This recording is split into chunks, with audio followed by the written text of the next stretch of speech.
Our tradition is one of storytelling. It's one of calling upon the right narrative and the right character in the right moment to shine a new light, to bear a new insight on something that is relevant to the world we're living in right now at this time. We mention Moses and Nachshon and Miriam and Esther, and we look into the mirror back to their time, and they look back at us with something to teach us about how to proceed, what's at stake, and why it matters. That's when the technology of Judaism is at its best. Our tradition calls upon us to see ourselves as if we are part of the stories we tell. Around the Seder table, yes, but also when our safety is threatened and our joy is abundant, and when it comes time to take steps forward into the uncertain. Right beneath the surface, though, I wonder, what was the personal experience of each of these leaders really like? In those moments when they would become tasked with the responsibility to lead, perhaps they felt a calling. Maybe someone just needed to step up. What did Moses think every time he heard, Vayedaber Hashem el Moshe lemor, and God spoke to Moses? Do you know how many times in the Torah that is mentioned? What was it like to be the guy who had to heed the call to translate and transmit the word of the divine to a movement of stiff-necked and opinionated people? Or Nachshon, who the rabbis imagine to have waded into the waters nearly up to his neck before the sea began to part so the Israelites could pass through. What fear did he have to confront, never mind overcome in these moments? What was he thinking about when he knew that the fate of the entire people rested on whether or not he could take just one more step into his faith that God would deliver?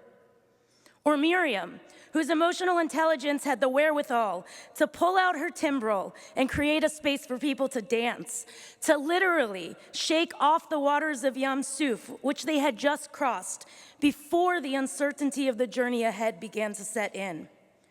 The audacity she had to offer an alternative to the speech her brother was offering just over there on the shores, in hopes that she could create a touch point for someone who felt on the fringe. And Esther, who through strategy, positionality, overwhelming communal pressure, and no small bit of chutzpah, showed us that when someone's got to get the real important thing done, it doesn't matter how unimaginable the circumstances are. Someone has to muster up the courage to put it all on the line. But also, let's be honest.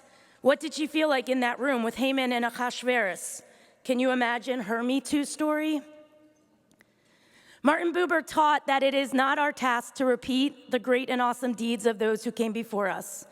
Rather, our ancestors are to serve as an example to us for how to bring about our own great and awesome deeds in our time, in our seasons in which we live, and I'd add, in which we lead. I think we can all agree that Paula Pretlow and Edith Klein are leaders that have done just that. You have translated and transmitted stories that need to be told. You've waded into waters without letting the fears or reservations you might have been feeling be visible to those who would follow your lead. You are incredibly attuned to the needs of the people who you serve and who you move alongside in the world. And we all know that in the face of communal pressure, you both have shown what the right amount of chutzpah is necessary to lead and what it looks like. Tonight is the 25th night of the counting of the Omer, this auspicious and transitional time between Pesach and Shavuot, between the story that tells of our liberation from Egypt and the receiving of the stories in our Torah, from which we craft every story that moves us further in pursuit of a promised land. In the cosmos, we stand at the intersection of Netzach Shebenetzach. Netzach can be translated as something that is established in perpetuity, something that is enduring in a way that feels momentous, something that will long live in its grandeur. My blessing for you tonight, Paula and Edith, is that you feel the power and joyful pride of that which you have contributed in your 10 years of leadership that will continue to endure. Leadership that will place you both on the lists of names that we call upon when we are looking for the right story of the right leader in the right moment. And my blessing for all of us is that in these moments in which the cosmos are open to receive into the heavens above all that which will endure and be blessed in perpetuity, that this holy work of belonging, this holy gathering of belonging, the true essence of why any of this matters, is received by the heavens above and reflected back to us to guide us about how to proceed, what's at stake, and why it matters. In these moments and in all the days we live, they should be healthy and long. Good evening.